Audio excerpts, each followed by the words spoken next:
வணக்கம் மக்களே, நாம் இந்த ஆரோக்கியமான பதிவில் வெந்தயத்தில் இருந்திருக்கக்கூடிய மருத்துவ நன்மைகளை பற்றி நம்ம விளக்கமாக பார்க்க போகிறோம். வெந்தயம் இயற்கையாகவே நம் உடலினுடைய வெப்பத்தை நீக்கி குளிர்ச்சி அளிக்கக்கூடியதாக இருக்குது. வெந்தயத்தில் விட்டமின் சி, புரதம், நார்சத்து, நியாசின், பொட்டாசியம், மெக்னீசியம், மேங்கனீஸ் மற்றும் இரும்பு சத்துக்கள் எல்லாமே அடங்கியிருக்கு.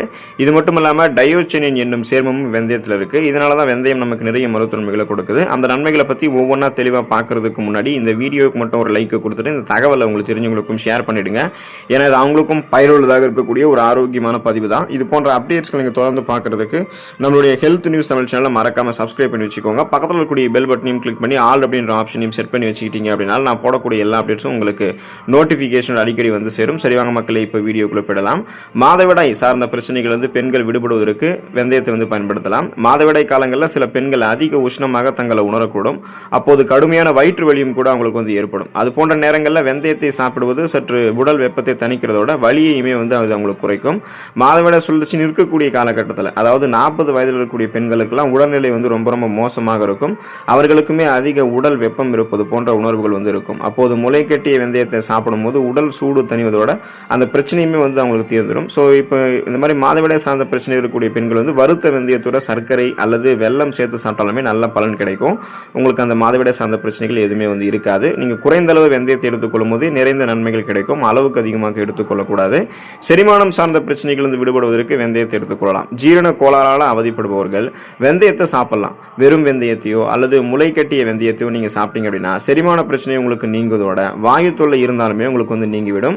இதனால நீங்க சாப்பிட்ட உணவுகள் செரிமானமாகாம போறது அந்த மாதிரி எந்த பிரச்சனையுமே இருக்காது. உணவுகள் செரிமானமாகப்படும். செரிமானமான உணவுகளிலிருந்து ஊட்டச்சத்துக்கள் உறிஞ்சப்பட்டது போக மீதம் இருக்கக்கூடிய கழிவுகள் வெளியேற்றப்படும். செரிமான மண்டலம் வலுப்பெறும். அதுக்காக நீங்க வெந்தயத்தை எடுத்துக்கலாம். செரிமானம் ஆரோக்கியமாக இருக்கிறதுக்கு வெந்தயம் நாம எடுத்துக்கிறோம்னா அதில் இருக்கக்கூடிய ஃபைபர் என்று சொல்லக்கூடிய நார்சத்து அதுக்கு காரணமாக இருக்கு. தலைமுடி வளர்ச்சி ஆரோக்கியமாக இருக்கிறதுக்கு வெந்தயத்தை எடுத்துக்கலாம். தலைமுடி வளர்ச்சியில வெந்தயத்தினுடைய பங்கு இன்றியமையாததாக இருக்கு. வெந்தயத்தில் இருக்கக்கூடிய எண்ணெய் பசை முடி வளர்ச்சிக்கு உதவுவதால தலைக்கு தேய்க்கக்கூடிய எண்ணெய் தயாரிப்புல வெந்தயத்தையும் பயன்படுத்துறாங்க. மேலும் இது நமக்கு முடி உதுதலையுமே நமக்கு தடுக்கும். ஸோ அதனால தான் பார்த்தோம்னா உங்களோட தலைமுடி அடர்த்தியாக கருகருவென்று உங்களுக்கு வளர ஆரம்பிக்கும். எந்த விதமான தலைமுடி சார்ந்த பிரச்சனையுமே இருக்காது. நீங்க வெந்தயத்தை உட்கொண்டாலுமே தலைமுடி உங்களுக்கு பலம் பெறும். வாசனை திரவியங்களுடைய தயாரிப்புல வெந்தயம் நமக்கு முக்கிய பங்கு வகிக்குது. அதனால வாசனை திரவியங்கள் தயாரிப்பிலையும் வெந்தயத்தை பயன்படுத்துறாங்க. வெந்தயம் பார்த்தோம் அப்படின்னா இது அதிக மனத்தையுமே நமக்கு கொடுக்கும். கிருமிகளையும் அழிக்கக்கூடிய இயல்பு கொண்டு இருக்கு. அதனால வெந்தயத்தில் இருக்கக்கூடிய அந்த எண்ணெய் பசை மூலக்கூறுகளை பிரித்து நன்மை தரக்கூடிய மூலக்கூறுகளை பிரித்து வாசனை திரவியங்களை தயாரிப்பில் பயன்படுத்துறாங்க. ஸோ இந்த ஃப்ரெக்ரன்ஸ் பார்த்தோம்னா கிருமிகளை மட்டுமே நமக்கு அழிக்காது. அது நமக்கு ஸ்மெல்லையும் கொடுக்கும். ஸோ அதனால நம்ம இது பயன்படுத்தி பார்க்கலாம். சிறுநீர் பிரச்சனை தீர்ந்து போவதற்கு வெந்தயத்தை எடுத்துக்கொள்ளலாம். சிறுநீர் சம்பந்தப்பட்ட பிரச்சனை இருக்கிறவங்க வெந்தயத்தை தங்களுடைய உணவுகளில் எடுத்துக்கொள்ளும் போது இந்த வெந்தயம் நம்மளுடைய உடலை குளிர்விக்கக்கூடிய இயல்பு கொண்டு இருக்கிறதால நம் உடலை குளிர்வித்து உடலில் இருக்கக்கூடிய வறட்சியை நீக்கி சிறுநீரை நமக்கு பெருக்குகிறது. இதனால சிறுநீரக நோய்கள் வராமல் தடுக்கப்படும். ஸோ அது எப்படின்னு கேட்டீங்கன்னா, இப்போ சிறுநீர் நமக்கு பெருக்கப்படும் பொழுது நம் உடலில் இருக்கக்கூடிய கழிவுகள் அத்தனையுமே நமக்கு கழிவு நீக்க மண்டலம் மூலமாக சிறுநீர் வழியாகவே நமக்கு வெளியேறிடும். அதனால நச்சு நீக்கம் நம்ம செஞ்சிருவோம். ஸோ நம்மளுடைய உடல் ஆரோக்கியமாக இருக்கும். குறிப்பாக அந்த கழிவு நீக்க மண்டலத்திலே ஏதாவது உங்களுக்கு ஒரு ப்ராப்ளம் இருக்கு அப்படின்னா அதை வெந்தயம் உங்களுக்கு கியூர் பண்ணிடும். சிறுநீரக நோய்கள் எதுவும் வராது. சிறுநீரக கற்கள் உருவாகாது. இன்ஃபெக்ஷன்ஸ் எதுவுமே உங்களுக்கு ஏற்படாது. கழிவு நீக்க மண்டல வேலை மிக சிறப்பாக நடக்கிறதுக்கெல்லாம் வெந்தயம் உதவி புரியும். சீதபேதி பிரச்சனையிலிருந்து விடுபடுவதற்கு வெந்தயத்தை எடுத்துக்கொள்ளலாம். உடல் வெப்பம் காரணமாக சீதபேதி ஏற்பட்டு அவதிப்படுபவர்களுக்கு வெந்தயம் மிகச்சிறந்த மருந்தாக இருக்கு. வெந்தயம் உடல் சூட்டை தணிக்கிறதால மிகச்சிறந்த சீதபேதி நிவாரணியாகவும் விளங்குது. வெந்தயத்தை அப்படியோ அல்லது வறுத்து நீர் கலந்து இல்லைன்னா தேன் கலந்து நல்லா பிசைஞ்சும் சாப்பிடலாம். வெந்தயத்தை வறுத்து வெல்லம் சேர்த்து இரண்டையும் நல்லா இடிச்சு சாப்பிட்டாலுமே சீதபேதி நமக்கு குணமாகும். அல்லது வெந்தயத்தை மோரில் ஊற வைத்து குடிக்கலாம். மோரில் ஊற வைத்த வெந்தயம் வாயு உள்ளிட்ட பலவிதமான வயிற்று பிரச்சனைகளுமே நமக்கு சரி பண்ணிடும். தேன் மற்றும் பொடுகு தொல்லை தீர்வதற்கு வெந்தயத்தை நம்ம பயன்படுத்தலாம். தேங்காய் எண்ணெயில வெந்தயம் மற்றும் கற்பூரத்தை போட்டு நீண்ட நேரம் நம்ம ஊற வைக்கணும். இதை குளிக்கும் போது தலையில் நல்லா தேய்ச்சி அலசும் போது பேன் பொடுகு தொல்லை எல்லாமே நமக்கு நீங்கிடும். இதுல தேங்காய் எண்ணெய்க்கு பதிலாக நம்ம பசும் பாலை கூட பயன்படுத்தலாம். அதனால பேன் மற்றும் பொடுகு தொல்லை உங்களுக்கு இருக்கு அப்படின்னா நீங்க இந்த மாதிரி மெத்தட் ட்ரை பண்ணி பார்க்கலாம். உங்களுக்கு அந்த டேண்ட்ரஃப் ப்ராப்ளம் எதுவுமே இருக்காது. அடர்த்தியாக கருகருவென்று கூந்தல் அமைப்பு உங்களுக்கு காணப்படும். ரத்தத்தில் சர்க்கரையினுடைய அளவு கண்ட்ரோலாக இருக்கிறதுக்கு வெந்தயத்தை எடுத்துக்கொள்ளலாம். வெந்தயம் சீரற்ற உணவு பழக்க வழக்கம் காரணமாக ரத்தத்தில் அதிகரித்த சர்க்கரையினுடைய அளவை கட்டுப்படுத்தி சர்க்கரை நோய் ஏற்படுவது உங்களுக்கு தடுக்கும். இப்போ வெந்தயத்தில் இருக்கக்கூடிய நார்சத்து கார்போஹைட்ரேட்டோடைய அளவை குறைச்சி ரத்தத்தில் சர்க்கரை அதிகரிக்கிறது தடுக்குது. இதனால பிளட்ல சுகரோடைய அளவு உங்களுக்கு கண்ட்ரோலாக இருக்கும். நாளடைவில் அந்த சுகர் பிரச்சனை நீங்கள் விடுபட்டு விடலாம். உங்களுக்கு சுகர் ப்ராப்ளம் வரக்கூடாது அப்படின்னு நீங்கள் இப்போ இருந்தே ஆரோக்கியமாக இருக்குன்னு நினைச்சாலுமே தொடர்ந்து வெந்தயத்தை அடிக்கடி உணவுகள் நீங்கள் சேர்த்துக்கொள்ளலாம். மலச்சிக்கல் பிரச்சனை விடுபடுவதற்கு வெந்தயத்தை எடுத்துக்கலாம்.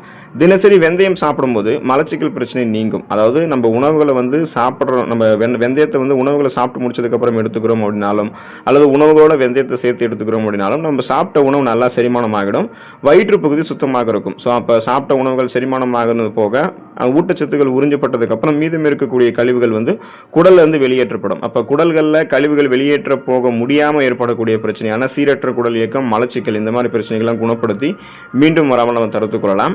வயிறு மற்றும் தொண்டை புண் பிரச்சனை விடுபடுவதற்கு வெந்தயத்தை வந்து எடுத்துக்கொள்ளலாம். வயிறு மற்றும் தொண்டை பகுதியில் ஏற்படக்கூடிய புண்களை வெந்தயம் குணமாக்குது.